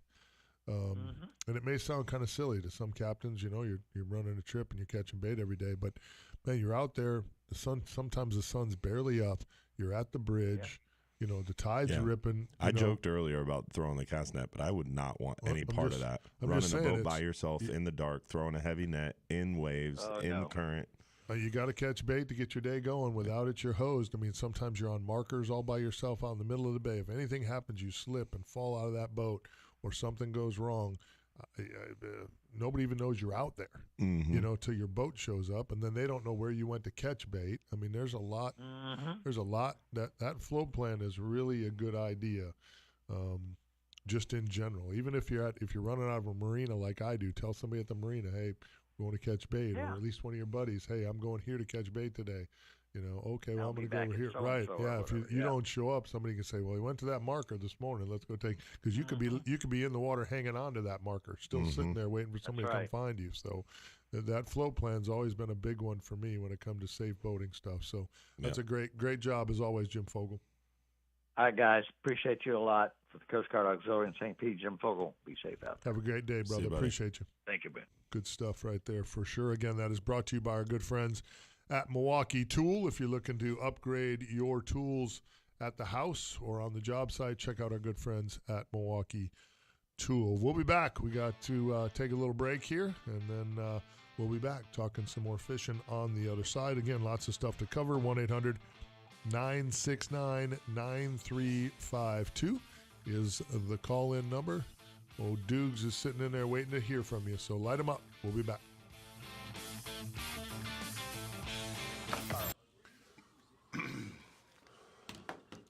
Yeah, man. I was talking to somebody at ICAST. No, it wasn't at ICAST. It was I forget who it was, but they were talking about how they don't like taking a tower boat to catch bait. I was like, why does that matter? Why does that matter? And he launched into catching bait at the Skyway. You anchor up so you can chum and then throw the net, and you get a big meat shot, and you start pulling in the kayak or pulling in the cast net, and it pulls your anchor. And all of a sudden, you start slipping underneath the bridge and get pinned in a If your tower. tower's too tall, my T-tower will slide underneath it 99% of the time unless it's a crazy high tide. Or you got 3-foot swells. Well, you got 3-foot swells. That's scary. That's a whole nother problem. Yeah. Whole other issue. That's why I said, dude, out at Potter's Pier, when that tide's ripping out and dumping out of that thing, you get a meat shot, dude, and then you got to try. Now, I'm trying to bump the boat in reverse while I've got the meat shot in this hand. Yeah. Bro, it's not. Julio Lima just got literally pulled out of his boat between the power poles.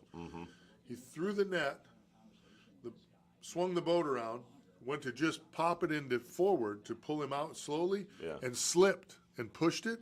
Boop, pulled him right out of the boat. She gone. Yeah. And then That's the scary. boat spun around in circles. Luckily, it didn't kill him. Yeah. Luckily, he was able to hide on the pilings of the bridge, and a commercial fisherman saw him in the water and went and got him. Wow. It all went down. Scary. I was just there like 10 minutes earlier catching bait That's and scary. left. It's crazy. How about my boy Barclay Daniels, Secret Squirrel Fly Fishing, sent me a text because I had mentioned that I'm looking for a skiff, and he said it's a slippery slope. Get a skiff, then a fly rod. Pretty soon you're wearing a funny hat and not using bait. It's a slippery slope. It's a slippery slope. Real Animals Fly Charters coming soon. Could be. I'm not totally against that. We have a weight limit of 150 pounds. That's right. I can take your 10-year-old fly fishing. but That's it. That's it. We got room on the boat for one 10-year-old. Just one. Oh, God. We'll take you for an hour, your son for an hour. That's right. Oh, my God.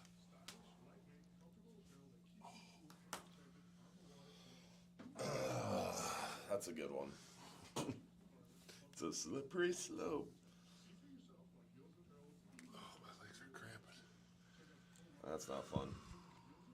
My hamstrings.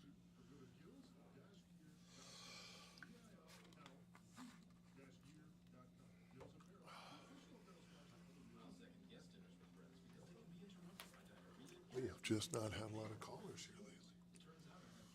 We've had 2 callers. It's crazy. Early.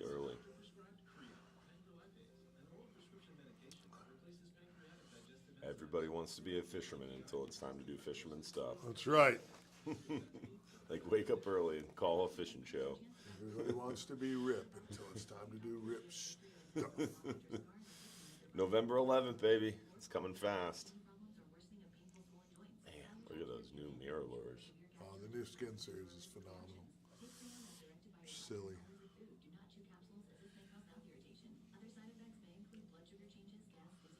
He needs a new commercial.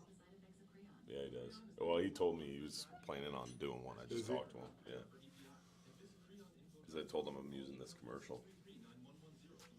Ow. Maybe he has to have you and I do it together. Oh, that'd be cool.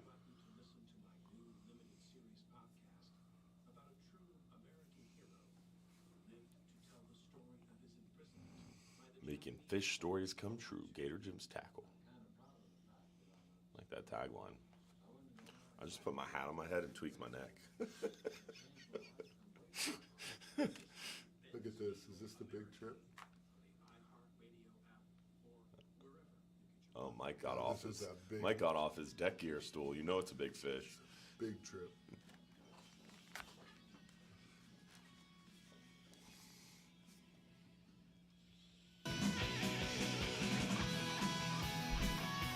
That's some great intro music right there. We're not gonna take it. That's right. Damn it. What was the group? I can't remember the group. I have no idea. I can picture their faces from the MTV video. Love Twisted Sister. Twisted Sister. Dukes, there it is. Bringing the heat. Yes, Dukes is on it. Twisted Sister. We'll listen to that song on the way home for sure. Yeah, no doubt. I'm going to add that to my playlist. I like it. I feel like that's your anthem. It should be. It should be my anthem. You're right. It should be. I'm going to play that on my way to catch bait in the morning. Or when some beanbag pulls up on me out there on the flat while I'm catching redfish. Just start blaring it. We're coming for you. Yeah, it was great. It was sparklers. It was great yesterday because we had this beanbag, as I like to call him, pull up on us. We were working a big school of redfish, Jamie Goodwin and I, and his knucklehead pulled in on us and then started barking out orders like telling Jamie and I how to catch these fish, although we had already been there for 2.5 hours catching them. But old Beanbag was going to give us a quick schooling when he showed up on the flat. That'd be a perfect time to play that anthem right there. I told my people the whole time, I was like, don't even look at him. Don't even make eye contact with that guy. Don't talk to him. Don't engage. Just, he's for some reason discussing things with people he thinks are listening to him, which we are not. So, like what a just Mike's slowing down, guys. Total beanbag. Someone pulls in on him and starts barking. No, it was just and because Mike was like, guys, we're not even going to look at him. We're not going to engage. Had I been by myself, I might have snapped, but I was with Jamie Goodwin, and I knew Jamie was going to bark at him. So I'm like, we'll let Jamie take this one. Jamie takes care of his light work. I'm like, this guy's fixing to get it. The minute he started barking out orders, I thought, this is going to go south really, really quick as this guy attempts to tell Jamie Goodwin how to catch those fish. I can't wait. This is going to be so much fun. So you just got to sit back and watch the show, huh? Yeah, it was beautiful. That's awesome. Yeah, it was very nice. It's good stuff. Yeah, and that's another thing about inshore fishing. Since we started the show showing discrepancies between the two, I couldn't handle that, being on the grass flats. I'm telling you, it's one of the things, many fishing Weeden Island on a Saturday. I think I would lose my mind. Many, many years ago, the great Billy Nobles was whining and barking to me about, how he just couldn't take it anymore. Mm-hmm. And I kept thinking, you're crazy. You want to go way offshore. And I've made it another 10 or 12 years, but I'm to the point where you used to only have issues if you fish the weekends. Mm-hmm. Now you have issues during the week. And it seems like a lot of guides now don't even offer charters on Saturday. Yeah, I don't fish Saturday and Sunday. Yeah. Thank Saturday God or Sunday, for radio. Yeah, thank God for radio so that I don't have to do that because it's a little crazy out there. I think there's more. It's like everything else. It really is. It to me, it mirrors what you see on the roads. Mm-hmm. It mirrors what you see in the grocery store. People don't care about people anymore. People are only got their blinders on and they're only worried about themselves, and it makes things a real mess. And I don't know what it was about this past week. I've been driving a big vehicle since I could learn to drive. I learned on a Chevy Suburban. I had a 1985 250. I've always had a big vehicle. And I don't know what it was about this week, but people were so inconsiderate, not knowing how to yield, or not yield, but even consider a bigger vehicle. I'm in a Publix parking lot. I'm getting flicked off and beeped at because this woman's trying to take a left. I'm trying to take a right. And she just whips right up to the stop sign, like trying to beat me. And then like in the middle of the lane. Right. All right, this big truck lady is not going to take a right and get out of your way until you start moving your vehicle. And she just couldn't get it. She was losing her mind, beeping and flicking me off and cursing at me. I was like, I don't know what to do. I'm in a wrapped vehicle. Like, I'm trying to be as courteous as possible, but you're going to have to move that vehicle. Nope. Just instantly going to the middle finger and F words. It's crazy. I find it impressive that so many of today's people are willing to throw the F word at you with a hand signal to join it. Yet when I wave at them to politely pull over so we could discuss it like adults, they don't want to. Dude, the best thing that's happened in the last 5 years was Mike Tyson's quote. People are too comfortable nowadays saying things on social media and from the comfort of their vehicle because they know they can't get punched in the face for it. Exactly. We got a great friend, Captain Scott Moore from Anna Maria on the other side. We'll be back talking fishing, and hopefully we'll take this another direction. I don't like where this is headed. I'm glad a break saved us. Exactly. We'll be back, 970 WFLA. Yeah, vein in my forehead was popping. I had a dude the other day. He was literally like under the back of my truck. Yeah. I'm like, okay, so I'm going to pump the brakes just a little bit, just to let you know, like, I'm not really comfortable with you that close to me. Yeah. Well, then he gets in front or goes. You drive a diesel truck, homie. You got to get that fixed. Pulls up next to me, and I let him have one, so he knew where I was coming from. And then he pulls over in front of me, rolls his window down, and starts flipping me off. So I turn on my turn signal, and I'm waving at him like, just pull over. Let's talk about this right in the middle of the road where I can stomp a mud hole in your ass and we can end this thing. Seriously, I'm like, you tried to pull him over. Yeah, like, pull that over, you little bitch. You got your little girlfriend in the car with you. You're gonna flip me off. In your little purple little Honda. That's why I got a bad review in my truck. Only 4 foot people. Yeah, Mazda Miata tried to run up the back of my truck.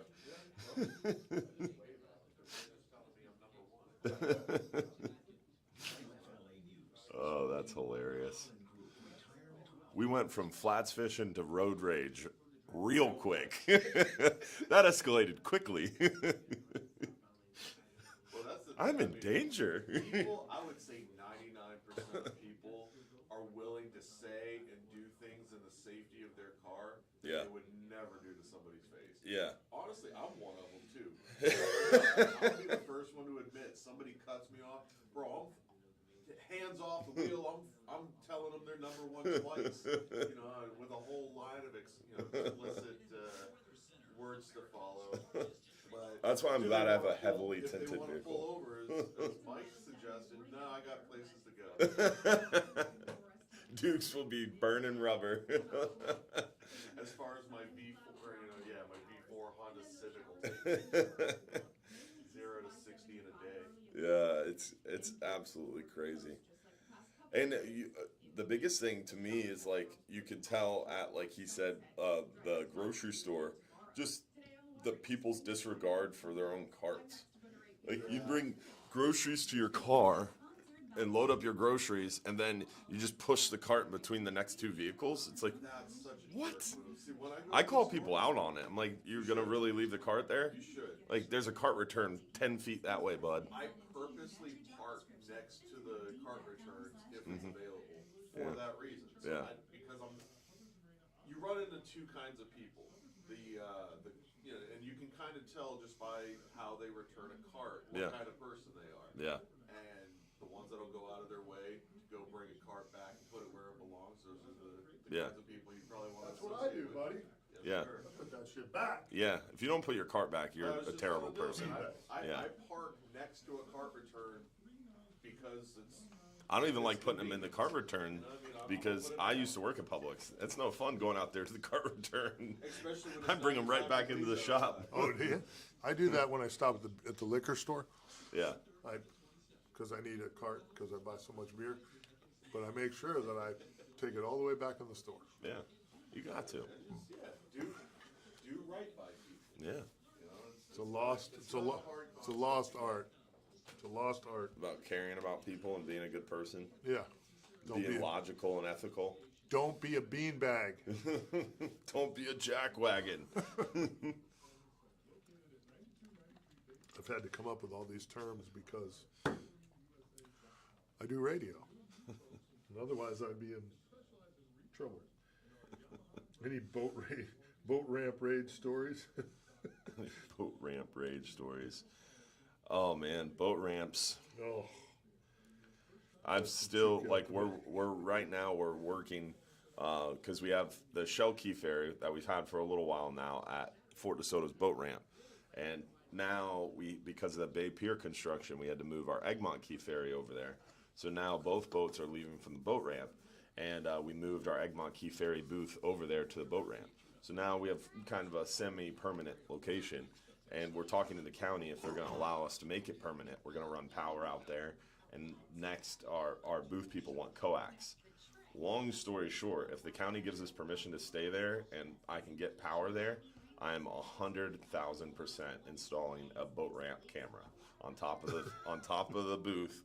Will be a 100% live streamed camera viewing the boat ramp. People will love it because you get to see how busy the boat ramp is, and you get to watch all the chaos of. You'll make, if you put, I'm telling you right now, you'll win $10,000 every week.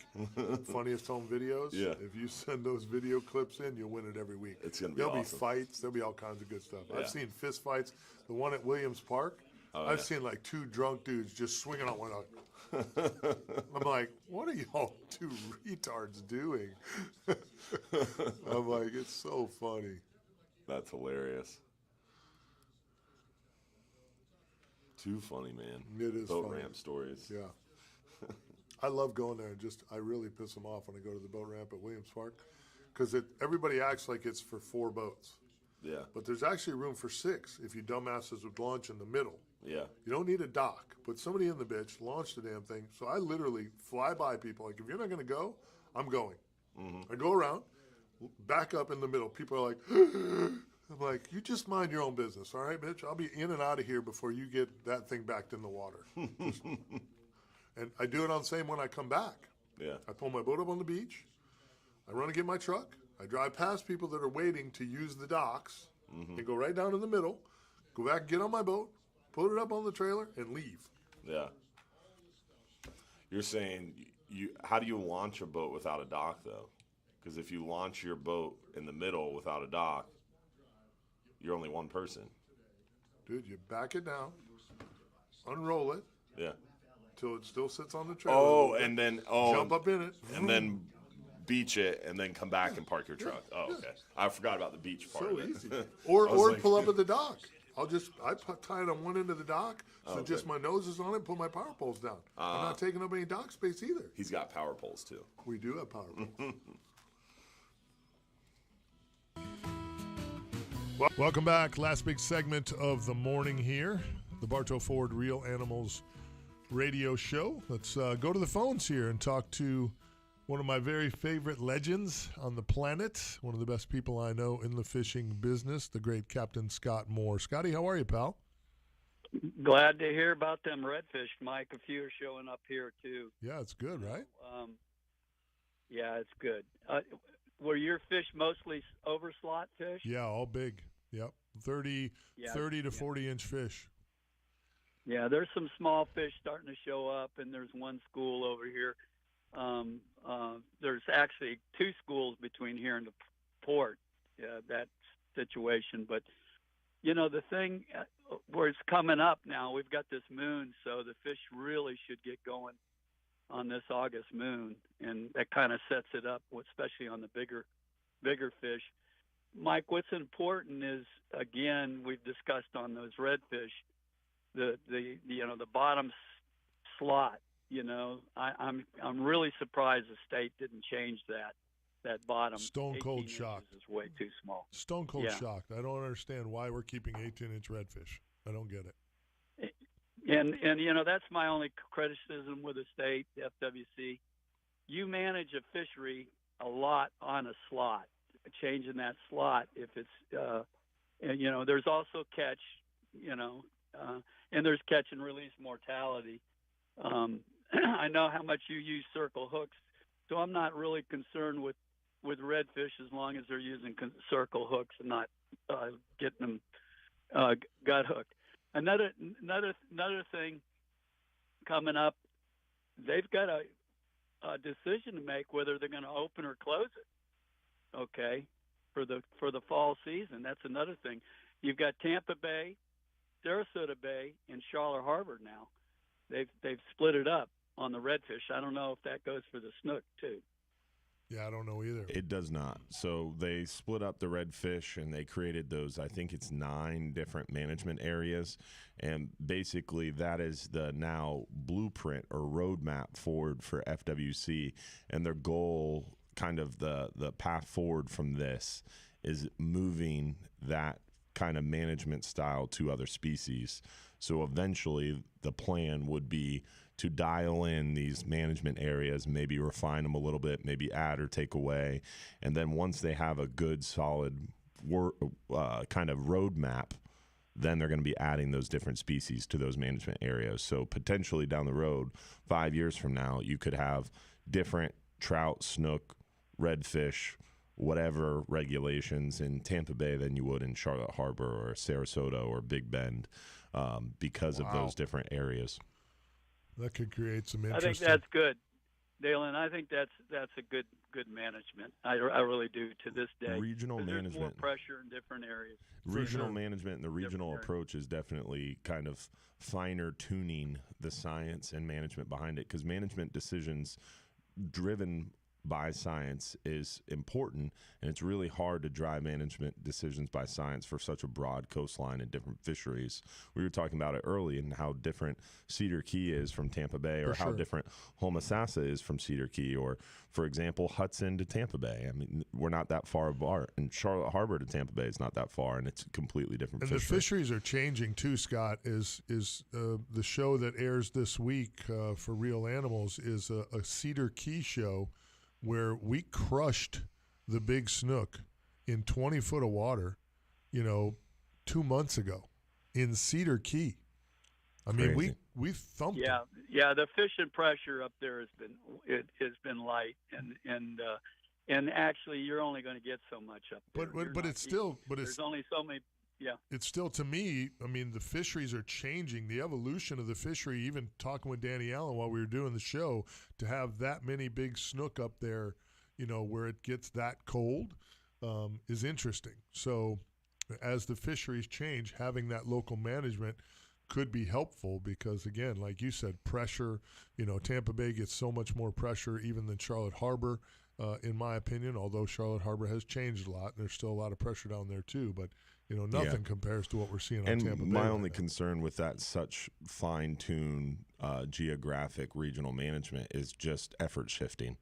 You have a problem in Tampa Bay, all right, let's cool it on snook, and then all of a sudden that effort shifts to Charlotte Harbor. You're right, Ellen. You're right, and they're just going to have to play that game. Yeah, you're right. I think that's something. Right on with that. It's going to shift, and people are going to be stressed because a bunch of people are going to show up. That happened in Charlotte Harbor. The big thing that happened in Charlotte Harbor is environmental damage. The hurricane that Charlie did a lot of damage to the mangroves down there. Plus, they're still on septic tanks. They still have total water quality problems. Thank God, Crystal River, Homosassa, they've got that under control up there. And they're redoing. Mike, they're planting seagrass and redoing that whole area up there. They spent a lot of money up and around those springs, so they're on top of it. Good job, you guys, and good fishing, everybody. And we've got some great fishing coming up. Relating into the fall here, which we should have some really. And knock on wood, we hadn't had any of that. What stuff right. that we don't want. Don't say it out loud. I'm not even going to say it. I'm not going to say boogeyman. it. So. Yeah, the boogeyman. Well, Scott Moore, we appreciate you, brother. Always good to hear your voice, my friend. Appreciate everything you do. Scott, don't forget, November 1st is that Florida Guides Association annual meeting. Hope to see you there, buddy. Okay. You bet. Thank you for reminding me, and just keep sending me those emails. You guys are doing a fabulous job. Thank you, my brother. Appreciate it, man. You're doing a great job. We just got to get these other guys on board with this. If you're out there, you're going to want to join that organization. Yes, sir. We'll be there. We lost him. It's all good. It's all good. The great Captain Scott Moore. Listen, this is one heck of a segment here. Do we have another caller? Yeah. Oh. Why? What you got? I had a turd in the punch bowl in the redfish tank, but it's going to be a little long. So. All right. Well, this one we got to kind of go to this guy because, we said we had the great, and we do mean great, Captain Scott Moore, and then get to follow it up with the great, and we do mean great, Captain Dave Pomerleau. The Mad Snooker. We said his name. And it's 7:44. We said his name, and he showed up. We did. We mentioned him. We spoke it into existence. Here he is. Spoke it in the universe. The Mad Snooker. David, how are you? Good morning, Dylan, Captain Mike. What's up, man? What's up, pal? How are you? Better now that I finally got off of that COVID. Oh, that's not good. The C word. Oof. Yeah, I got hit by that COVID, and they put me down for 3.5, 4 weeks. And wow. Then you throw on top of that with the isolation and having to cancel charters and not going anywhere and staying stuck in your room. And now you've got anxiety and panic attacks. So that's fun. Yeah. Right. That's great. It's a People nice go, what's bonus. a panic attack? I go, well, imagine you're sitting on the couch, but suddenly you feel like a tiger's about to eat you for no reason. Yeah. And they go, ooh, that doesn't sound good. I go, feel- imagine being buried alive. Yeah. I feel like this is an appropriate time for the second time during this show to thank China. Thank you, China. We appreciate China. We appreciate you. I think anxiety attacks are worse than COVID, though. That's no fun. I got to join the Florida Guides Association. I got to do that. I'm going to be at that next meeting. And can you email me, Dylan, on my site? Yes, I will email you. We'll be there. We'll be there together. I'm going to be there as well. I'm thinking as long as I'm in town. The first week in November gets a little sketchy for me because sometimes I'm in the woods. So Here we go. There's deers to be chased. we must chase finally deers. Able to get back on the water, and let me tell you, that's good therapy. Oh yeah. How's your bite? Well, when I finally got on the water, and it was just out of sight, slamming on the outgoing tide, and then the incoming tide, and then suddenly you got thunderstorms popping down the beach right in front of you, and you're like, what I'm like, well, that's not good. And so I'm working on getting a bigger boat here soon. This boat's too small. Like, it's 19. It's not big enough. My 25-foot Blue Wave, the stringers went bad after 8 years, and the floor went bad, and certain manufacturer is going to make good on it. So I'm going to get that back together and put a new motor on it and awesome, get up and running. But I'll tell you, for any of your listeners right now that have ever gone through anxiety, of either of you gentlemen. Oh yeah, deal with it a lot. Not fun. Well, you're about to never have to deal with it again. You go on. Now, I don't work for this guy. He was a professional tennis player named Dennis, and he got anxiety and panic so bad that he couldn't play tennis anymore. He became a leading authority on anxiety. And you go to iHeartRadio podcast and type in The Anxiety Guy, or Facebook, The Anxiety Guy, or YouTube, The Anxiety Guy. And you start listening to this guy, and he's talking right to you and explaining it. And it is amazing. And I knew within 2 hours of listening to that guy, I was going to be all right. And now I'm standing straight, and my shoulders are back, and my head up high, and I've got confidence, and I'm talking to everybody I know. I've had 7 people break down in tears as I'm trying to help them explaining about the anxiety guy. That's I'm awesome, talking man. like strangers at grocery stores. Yeah, people don't talk about mental health issues enough. It's a big thing that a lot of people deal with, and it's something that you should be proud of that you're conquering, living Absolutely, with. Absolutely, 100%. Yeah, that's Absolutely. definitely something Joe you should Simons get help. has a beautiful video on YouTube about it from Salt Strong. Yeah. And he and I talked. We chatted about it. And I said, this guy, the anxiety guy, if anybody out there is listening has anxiety or panic attack or depression, please, I'm begging you, go to the anxiety guy on iHeartRadio and listen to his over 350 podcasts. Wow. And then send me an email or a text or Joe Simons and tell us how you're doing, because it's so empowering. It's amazing. I feel great. You sound good, my That's friend. awesome, It's good to hear your voice. We want you to start calling in again and give us those reports when you get off the water in the morning. Absolutely. And, we love having the Mad Snooker as part of the show. I need a new Ford truck. Well, I know people at Bartow Ford. We can get you hooked up. Oh yeah. No problem. I need a nice simple truck, and I also need the GPS coordinates for those big snook in 20 feet of water. I can do that for you too, buddy. I wouldn't share it with anybody, but I'd share it with you. Well, I wouldn't tell anybody except for Dylan. There we go. There you go. Love it. David, we appreciate God you. bless Put your contact info out there for the anxiety stuff. Somebody wants to talk about it, and also if they want to book a trip with one of the greatest snook fishermen walking the planet. Well, he's standing proud and tall now, and I got my swagger back.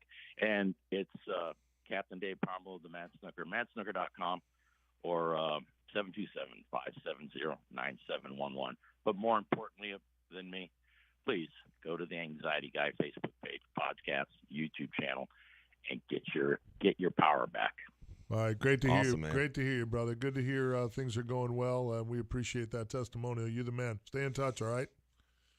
God bless you guys. I'll talk to you soon. Back at you, my friend. Good stuff right there. We got our really good friend, Captain Lisa Fitzgerald, CCA Florida Star Tournament Director and Hall of Famer. The Hall of Famer. The only angler in the Hall of Fame. Hall of Famer. The one and only. Captain Lisa Fitzgerald on the other side when we get back. 970 WFLA. Light them up.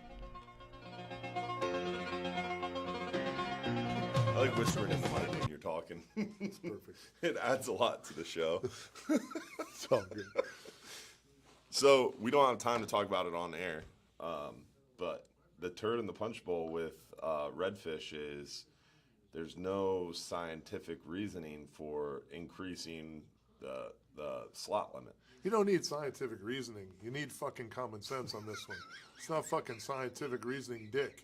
Okay? If the freaking bay was covered in 24-inch redfish, the fishing would be better. Why kill 18-inch redfish? There ain't enough meat on the bitch. It's not scientific, dick. It's fucking... All right. Family Facebook feed. Come on, man. Come on, bro. Damn, it's not scientific. So dude, if you stop killing so how fisheries are managed generally is you want that fish to reach sexual maturity and spawn once, and that's typically where minimum sizes are set. Redfish are not managed that way. Redfish are managed on escapement because of the fact that they spawn in the Gulf of Mexico. So they actually let you keep a fish that's never had a chance to actually go out and spawn. So you're allowed a certain percentage of those juvenile fish, and they manage based on escapement rates. Escapement rates means that fish is able to escape the estuary and go out in the Gulf and spawn. So once the slot limit's 18 to 27. Yeah, so a fish has to be 3 to 5 years old to spawn, and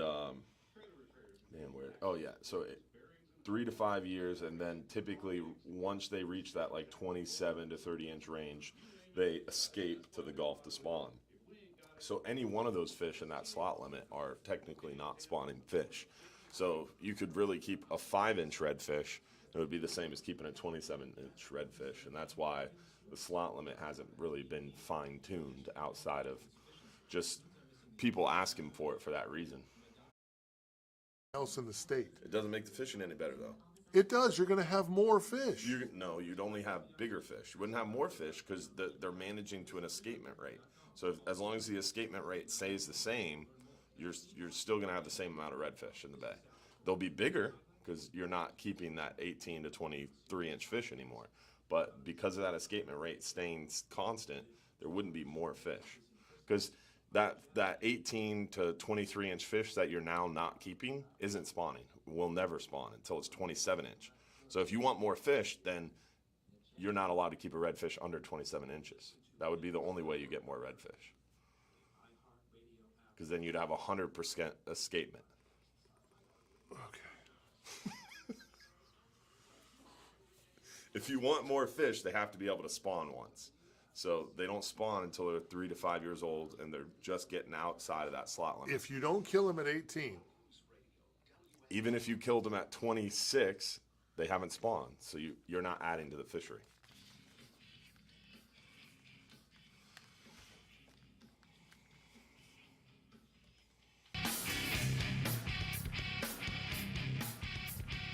Don't forget about our good friends at Affordable Roofing Systems. If you need a new roof or roof repair, check out our friends at Affordable Roofing Systems. They understand that your roof is a large investment. It protects most, if not everything, that you own. Let their 3 decades of experience and roofing knowledge guide you through this important process. Whether you need a shingle, metal, tile, or if you got a flat roof, they're your safest choice for repairs or replacements. Call Affordable Roofing Systems today at 1-888-397-ROOF for your free estimate, or visit them online at affordableroofingflorida.com. Let's go to the phones. Listen, we had Scott Moore, legend, Dave Pomerleau, legend, and then we wrap up the show with the Hall of Famer, Captain Lisa Fitzgerald. I mean, you just don't get that kind of fish radio anywhere, okay? All-star. Right here, the Bartow Ford Real Animals radio show. That's the only place you get an all-star lineup like that. Lisa, how are you? Well, I am wonderful, and gosh, to follow up, those are 2 amazing and legendary anglers. You know, I remember Dave when I first started guiding, just in awe of the man, and I'm so glad to hear that he is back on the scene with his swagger, as he said. Yeah, so no doubt. Good to hear that. He's a man to go with if you really want to catch some amazing snook. Biggins. So proud of him being back on the scene. Yeah, no doubt. Good stuff for sure. So talk to us, CCA Florida Star Tournament. How we looking? We are looking amazing. We have 29 days of fishing left. So we want to get you out there, want to get you registered. The redfish bite has just been insane all over the state of Florida. And, you know, we've got that gorgeous Spider 19FX with a power pole on the back, a 115 Yamaha Simrad. It's a skiff. Electronics on it as the next boat to be won. But there's also a fish out there that is sporting a $50,000 cash prize from Alta Equipment Company. So I would tell you there's still lots of really great prizes. And someone asked me, how many fish do you have to catch to win something in Star? And I tell them, you know this, Mike, 1. Uno. It's any fish, anywhere in the state waters of Florida. Make sure it's a saltwater fish. Isn't it technically submitted in the competition?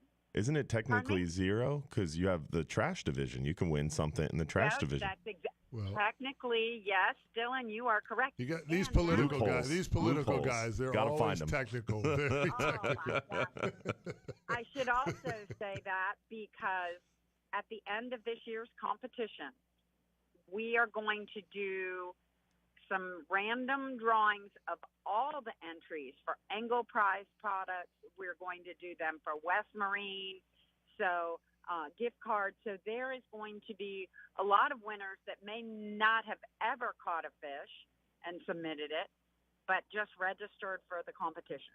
Such good stuff. Tell everybody how they can get signed up here quick, Lisa, so we can wrap this thing up here this morning. They can go to the website at ccaflstar.com, or they can give us a call over the phone at 844-387-7827. Looking forward to getting more people registered and seeing more people participating in the Star competition. Thanks, you guys. Thank you so much. Have a great day. We appreciate you. Say hi to Lo for us, all right?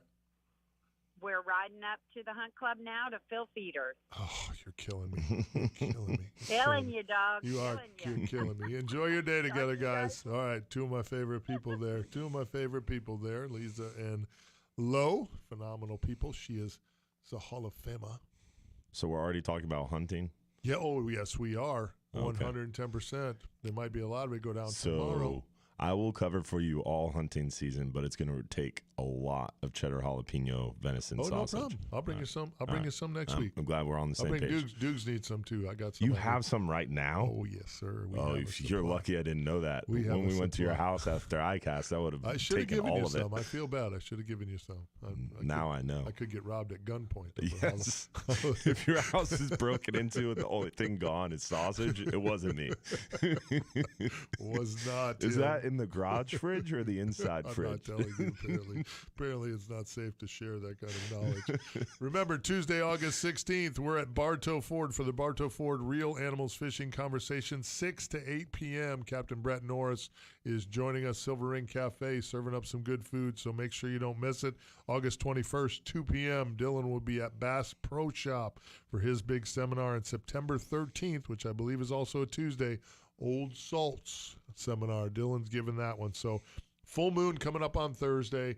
Going to be some good fishing going on here over the weekend. Make sure you check us out tomorrow morning. We're going to be talking with the lithium battery power people. Charles and Noah will be joining Ben and I in studio at 95.3 WDAE and AM 620 to talk fishing over there.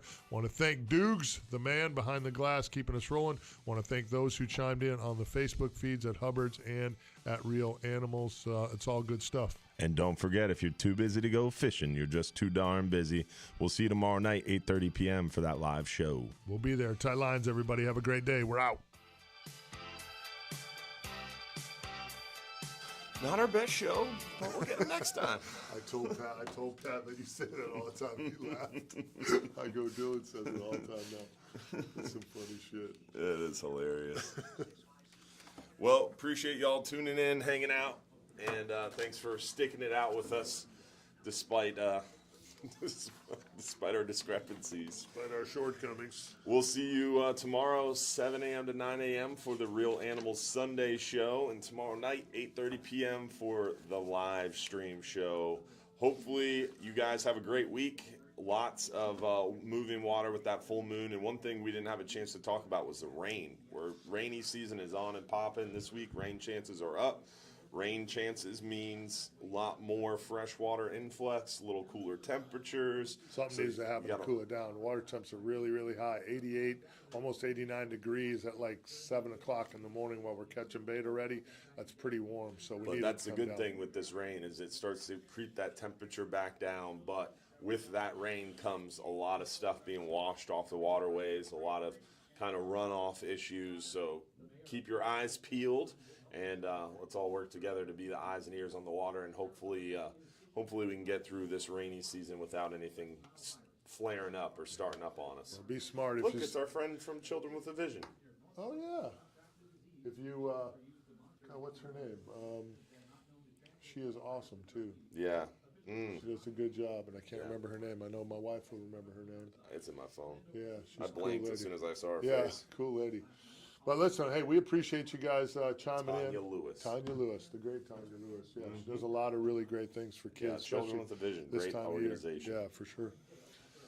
Well, what were you going to say before we got distracted? Just, tight lines. Have a great week. Enjoy that moon. Be safe. Listen, when you see those storms coming, don't play. Okay? The lightning that we've seen in some of these storms here lately has been horrible. So if you think you might get stuck in one, take cover, be smart, let it get by. There's a lot of days to fish here in Florida. Lightning can go a couple miles from the storm. I forget up the to exact- 10. Up to 10. Up to that's what 10 it is. miles. That's crazy. Yeah. That's unbelievable. Yeah. So It's just science. be smart. Be smart out there. Be safe. We want you guys tuning in again next week. See you guys. Thanks for watching. It's all about the ratings. Yeah. We just want you to stay alive so you can keep watching. That's right. We need the numbers.